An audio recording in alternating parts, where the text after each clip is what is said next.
Okay, welcome home. I'm your anime manga mom, and by the end of this, we'll be best otakus. I wanted to talk today a little bit about why I love anime, why it is a genre that I really appreciate. And anime is hard to put all under one umbrella. It's a vast genre, but I'm going to try and hit it with the broad strokes today. I would say part of it is my preferences. I love movies that are epic. I love fantasy, sci-fi, action.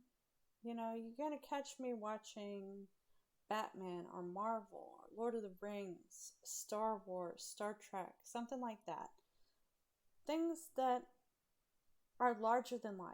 I want to go on a hero's journey. I want to go on a quest. I want to develop my character, my skills. I want to protect my family, my friends, my hometown, the world. I want to protect humanity. Come on. This is why I love anime, because it's epic. It's larger than life. There are great purposes, there are great lessons, great stories. These are the things that I really like. I like being immersed in a story. And with anime, you can really totally do that. It's not shallow. Most of the Western shows that I watch they seem to be strictly for entertainment purposes. The characters don't even have a character. It's whatever the author needs them to do in that moment. If they need them to break into a house, even if they're a law-abiding citizen, by golly, they'll do it because why? Their dog ran in there, so they'll just run in there after them. I mean, you have to base something. If a character wouldn't do something, then you got to skip it. You got to put a little more thought into it. And manga could put a total ton of thought into their people. They create entire worlds. They create a world. They create backstories for your family, your friends, your enemies. Everybody has a backstory. I bet you could stop a mangaka and say, what is this non-named character's backstory? And they could tell you where they worked, how many people were in their family, what their goals were. I mean, it's almost like it's a real place. These places have history. They have generations of people who've set up systems of operations. They've got philosophies. Everybody's got their own worldview. And I really appreciate that. I mean, not only is it epic, but it's challenging. I mean, if you ran across a death note, would you use it? Would you try it out? Is it okay to kill somebody to protect yourself in self-defense? Is it okay to kill somebody to protect others? Who's right? Is it the young, naive superhero that thinks all life is precious and never to take one? Is it the anti-hero who knows that you're a snake and that you're going to do what snakes do? And they need to take you out before that happens, Regardless of if it's a false positive. I mean, we got Minority Report kind of thing going on, It's challenging to think about these things. If you were in Paradis and a Titan busted through the wall, would you ride out with the scouts knowing that it's certain death? Trying to give your fellow soldiers enough information on the enemy to try and take out enough Titans to give the people in the walls a fighting chance? These are things worth thinking about. Sure, maybe we don't have giants that go around eating us, but maybe there's a political giant. Maybe there's an ideological Titan. These are things that you really need to think about. Where do you draw the line? What is okay? I like anime because it's nuanced and deep. If you want to sit there and just be entertained and not think too hard, you can do that. But if you want to think about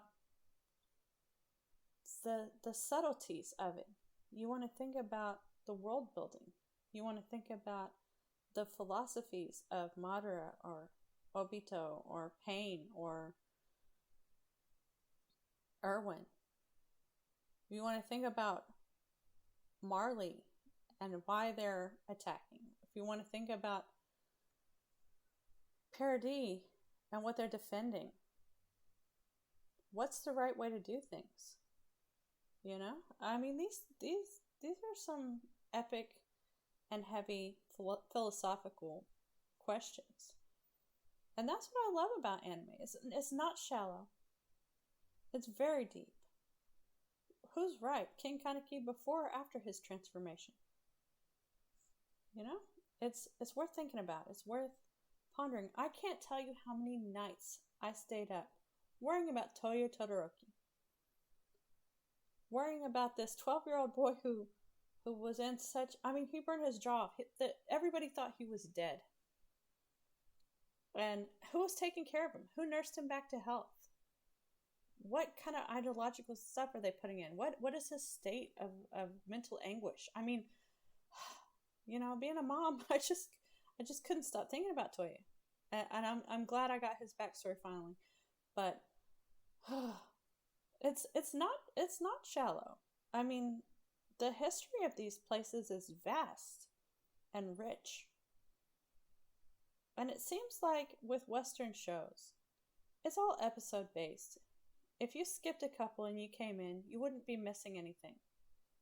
But with an anime, if you skip a few episodes, yeah, they'll have flashbacks and you'll get caught up enough to carry on. But you'll be missing some key points. I like it because it's relatable. Because you can see yourself, your friends, your family in these characters, in these situations, in these places. You know, they always have a stickler for the rules. They always have somebody who's kind of irreverent and, you know, wants to do things pragmatically. You always have the kind of pervert. You have the person who doesn't feel like they measure up to everybody else. But everybody still loves them and cares about them, you know? I think you could imagine yourself in these situations. You could imagine yourself in UA Academy. You could figure out who you would hang out with. If I was in UA Academy, I would probably hang out with Tokoyami. Yeah, we'd be buds. I don't think I would hang out with. I mean, even though he's my favorite character, I don't think I would hang out with Katsuki Bakugo, unless I could get him to respect me. You know, because he's very. The strong are important, and unless you could show him your strength, you're extra to him. So I would want, but I would imagine my best self. I would imagine somebody that he would respect. I would imagine somebody that could give Small Might a pep talk. You know, I could imagine myself in the world of Tokyo Ghoul and being kind of creeped out by Uta, because he's got some creepy eyes. But he's also somebody that I could really see myself hanging out with in high school, you know? And forgive me for saying you know a lot. I guess just call me Naruto's mom. I'm Christina. No. I can imagine being in these worlds, having the backstories, having the history, having the generations, you know, and trying to slowly improve things. I mean, you know, Gojo does not like the way the Soul Society is set up. He thinks that it needs to be revamped. But he doesn't go in and just tear stuff down.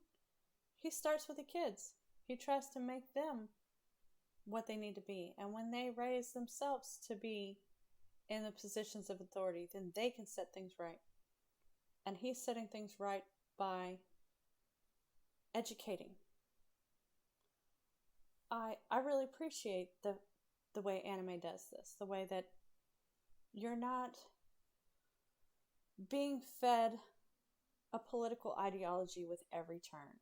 Because it seems like in the West, whatever's going on in society at the moment is being spoon fed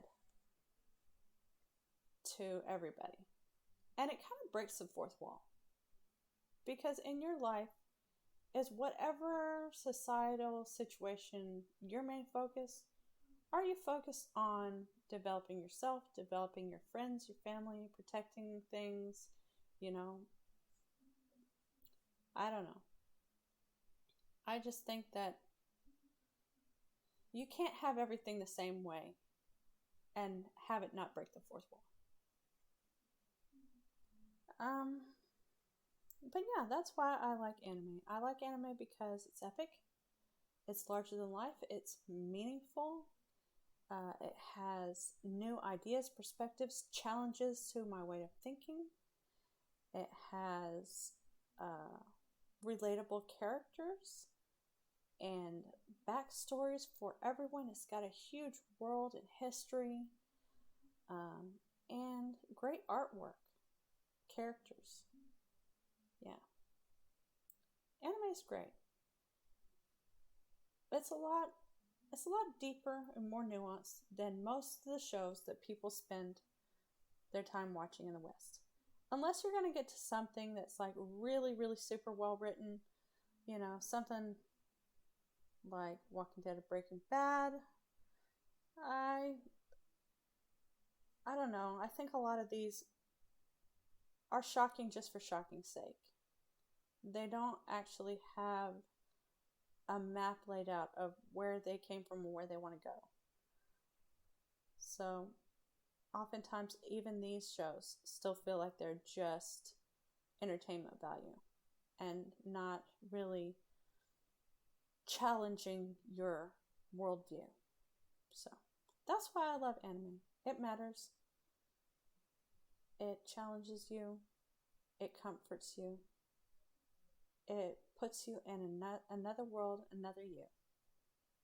It's fantastic. And I think it's worth watching. And I think the more people watch it, the bigger it'll become. All right. I'll see you guys next time. Bye.